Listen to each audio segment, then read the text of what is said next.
안녕하세요. 다정한 청년의 다일입니다. 네, 오늘은 현실적인 문제를 극복하고 제외하는 방법이라는 주제로 이야기를 나눠볼 건데요. 남녀 관계를 보면 성격 차이 또는 자연스럽게 마음이 식어서 또 다르게는 어떤 실수를 해서 이런 이유들로 헤어지는 경우들이 많은데 그에 준할 정도로 많은 이별 사유가 바로 현실적인 문제 때문입니다.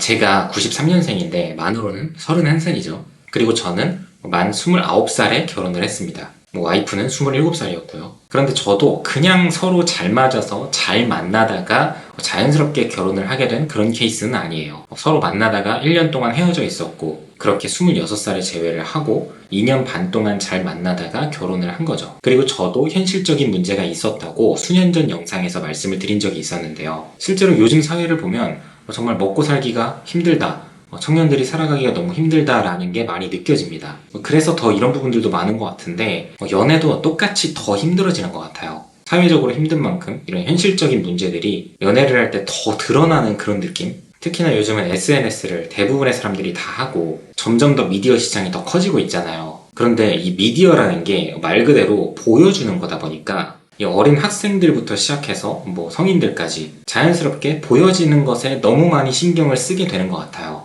마침 곧 이제 여름 휴가잖아요. 그러니까 남들 이제 워터파크, 캐리비안 베이, 해외여행, 호캉스 이런 데를 간다고 또 SNS에 막 올리겠죠. 그럼 나도 왠지 거기에 가고 싶어지고 내 여자친구, 내 남자친구랑 얘기를 나누다 보면 우리도 저기 가자 이렇게 되기 마련이잖아요. 그러면 또 그런 곳에 가는 비용만 드냐? 가서 입을 거, 써야 할 아이템, 또 먹을 거 이런 큰 소비가 일어나기 마련이죠. 그리고 또 SNS가 아니더라도 이미 주변 지인 커플들이 그렇게 많이들 하고 있기 때문에 괜히 비교를 하게 됩니다. 저는 이러한 현상들이 문제라고 생각을 하기도 하는데 이제는 이런 것들도 막 문제라고 말을 하기에는 너무 일상이 되어버려서 이런 것들을 문제라고 말하면 뭔가 나만 이상해지는 그런 느낌도 받는 것 같아요. 앞서 말씀드린 것처럼 저도 현실적인 문제가 좀 많았던 사람인데요.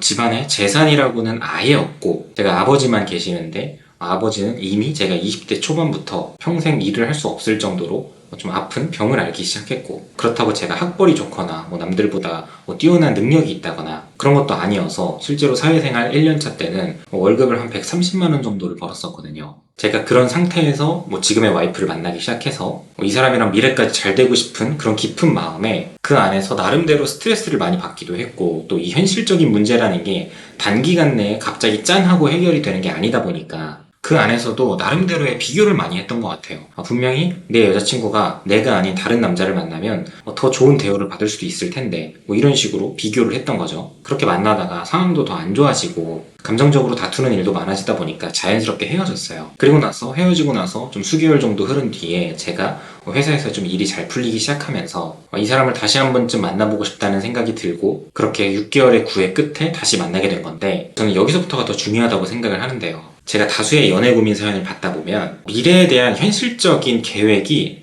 아예 없는 커플들이 정말 많습니다. 그리고 막연하게 우리가 너무 사랑하니까 우리는 특별하니까 지금까지 서로 이런 사람을 만나본 적이 없으니까 어쩌면 나이 30대 초중반 정도쯤 되면은 결혼을 하게 되지 않을까? 그게 아니면 그냥 우리끼리 같이 살면 되고 설마 주변에 이런 사람들이 있겠어? 이런 사람들이 정말 많다는 거예요. 물론 이런 내용과 상관이 없는 사람들도 있습니다. 우리 부모님이 이미 노후 준비가 다 되어 있으시고 내가 결혼할 때 1, 2억 내지는 3, 4억 그것도 아니면 집 한 채를 지원받을 수 있는 입장이다. 이런 분들은 사실 이 내용을 안 들으셔도 됩니다. 근데 만약 저와 비슷한 상황이에요. 지원받을 것도 아무것도 없고 심지어 내가 부모에게 평생 지원을 해줘야 돼. 그러면 그냥 생각 없이 만나다가 잘 될 리는 없다라는 말씀을 드리고 싶어요. 더군다나 한 번이든 여러 번이든 헤어졌다가 다시 만난 사이예요. 그러면 더 힘든 거죠. 서로가 무조건 이전보다는 관계에서 더 큰 안정감을 느껴야 미래에 대한 계획을 조금 더 짜볼 수 있고 기대를 해볼 수 있을 거잖아요. 일단 저는 재회를 했을 당시에 한 일주일, 열흘 정도 있다가 와이프에게 이러한 제안을 먼저 했습니다. 내가 이렇게 단순하게 회사만 다녀서는 너와 결혼까지 가는 게 좀 역부족이라고 생각을 한다. 그래서 내가 지금부터 A, B, C 이러한 것들을 도전하고 시도를 해보려고 하는데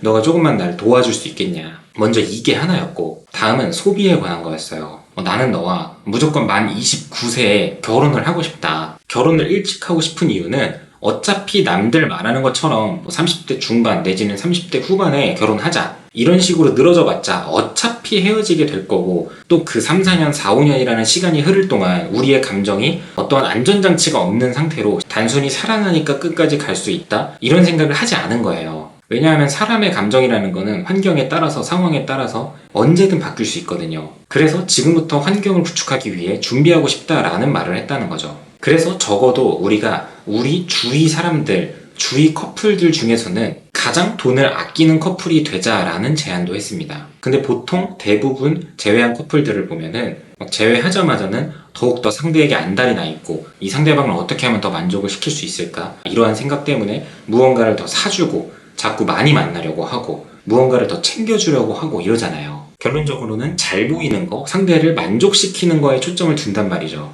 그것도 현재지향적인 관점으로요. 그런데 저는 조금 더 현실적으로 생각을 했기 때문에 당시에는 여자친구에게 10만 원이 넘는 선물을 해줘 본 적이 없습니다. 누군가는 이런 저를 보면서 찌질하다, 그렇게까지 아껴서 뭐 하려고 하냐, 그런 남자는 나도 안 만난다 라고 하시는 분들도 계시겠지만 저 같은 경우에는 그 돈마저 아껴서 결혼 시기를 조금 더 앞당기거나 확실하게 확정을 지으려고 했었어요. 물론 와이프도 함께 동참을 했었고요. 그렇게 저는 프로포즈를 할 때 처음으로 값비싼 물건을 선물을 해줬던 것 같아요. 가끔은 지인들 중에서 나는 내 애인에게 100만 원짜리 생일 선물을 해줬다라고 하는 경우들을 봅니다. 제 개인적인 생각은 그래요. 내가 그 애인을 정말 진지하게 결혼 대상으로 생각을 하고 있다면 그렇게 비싼 선물을 그냥 안 해주는 게 낫지 않나라는 생각이거든요. 내가 한번 주면 주는 걸로 끝나는 게 아니잖아요. 상대방도 그에 걸맞는 비슷한 금액대의 선물을 나에게 줄 것이고 이게 하나의 패턴이 되다 보면은 연애를 하면서 3년을 만났다고 치면은 그 3년 동안 주고받은 선물이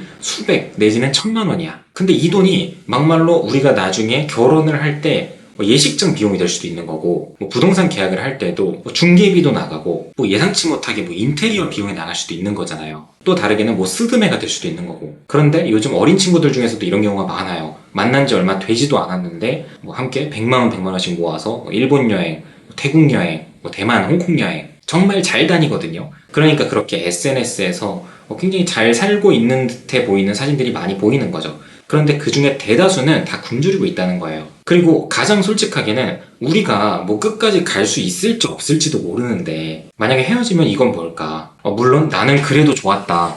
시간을 다시 되돌린다고 해도 난 그렇게 할 거고 솔직히 그 정도 돈 쓰는 거 나한테 아무것도 아니다. 이렇게 말을 하거나 생각을 하시는 분들도 계실 텐데 그런 논리라면 사실 저는 할 말이 없습니다. 무조건 그 말이 맞는 거죠. 그리고 저 같은 경우에는 이 부분에 대해서는 조금은 과하다고 생각을 하실 수도 있는데 옛날 영상에서 한 번 정도 언급을 한 적이 있어요. 저는 결혼하기 전까지 제외하고 나서 약 2년 6개월을 만나는 동안 와이프랑 단 한 번도 외박을 해본 적이 없습니다. 물론 코로나여서 더 그랬던 것도 있었지만 웬만해서 데이트를 할 것도 없었고 데이트를 한다면 거의 다 독서 데이트 내지는 산책 데이트였던 것 같아요. 그렇게 결혼 자금용 통장, 저축용 통장, 그리고 또 나중에 부동산 계약용 통장 이렇게 나눠서 제외를 했을 때부터 서로 같이 돈을 들이붓기도 했습니다. 그러니까 제가 한 4, 5년 전 영상에서도 말씀을 드렸던 부분인데 제 입장에서는 결혼이라는 게 솔직히 좀 쉽게 느껴졌어요. 그냥 이렇게만 하면 당연히 결혼이 되는 게 아닌가? 그런 생각도 했었죠. 그리고 지금은 제가 결혼을 한 지 약 2년 3, 4개월 정도가 되었는데 그동안 와이프와 함께 고생하고 준비하고 도전하고 투자했던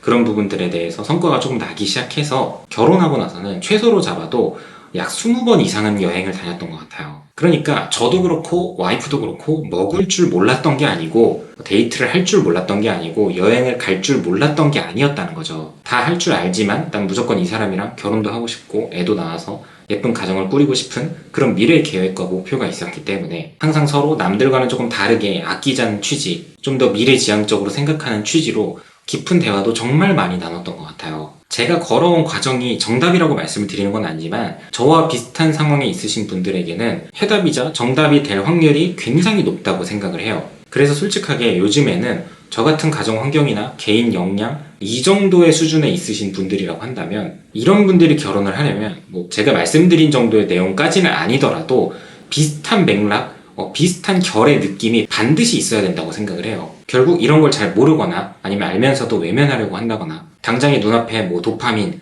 자극, 현실적인 행복만 쫓는 상태에서 그럴 때 가끔 내 통장을 보고 그러면 당연히 어떠한 큰 변화가 없을 수밖에 없다고 생각해요. 그러니까 나이가 들면서 다들 가성비 연애를 추구를 하게 되는 그런 사회적 기류가 계속 생겨나고 있죠. 그래서 자연스럽게 저는 결혼 생각이 없습니다 라고 말을 하게 되는 거고요. 저도 만약에 제가 30살까지 정말 딱히 열심히 살지도 않았고 돈도 안 모았고 그냥 지금이 좋은 연애만 했고 딱히 미래 계획도 세우지 않고 연애를 하더라도 상대방이랑 미래 계획을 구체적으로 말해본 적도 없다고 한다면 저도 어디 가서 저는 딱히 결혼 생각 없는데요 라고 말씀을 드렸을 것 같아요. 솔직히 어떻게 해야 될지도 모르겠고 어떻게 될지도 모르겠고 앞으로는 나랑 결혼하겠다고 하는 사람도 없을 것 같으니까 이렇게 말을 하게 될 수밖에 없다는 겁니다. 그래서 만약 내가 아직 20대야 아직 사회생활을 시작도 못했거나 시작한 지 얼마 안 돼서 돈도 많이 못 모았어. 근데 연애는 하니까 돈 많이 쓰면서 가끔 해외여행도 가야 되고 또 우리가 헤어졌다가 다시 만난 사이니까 더 잘해주고 싶어서 비싼 어떤 커플템도 맞춰야 하고 그러면 이 길의 끝에는 이별이 기다리고 있다는 거를 알고 있어야 돼요. 그래서 또 여기서 자연스럽게 어떤 식으로 이어지냐면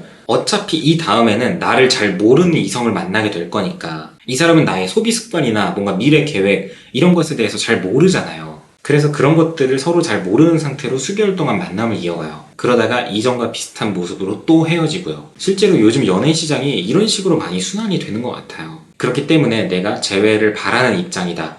또는 이미 재회는 한 입장이다. 그리고 또 상대가 미래를 함께 하기에 너무나도 괜찮은 사람이다 라고 한다면 오늘 저의 내용을 참고하시고 조금이라도 도움이 되셨으면 좋겠습니다.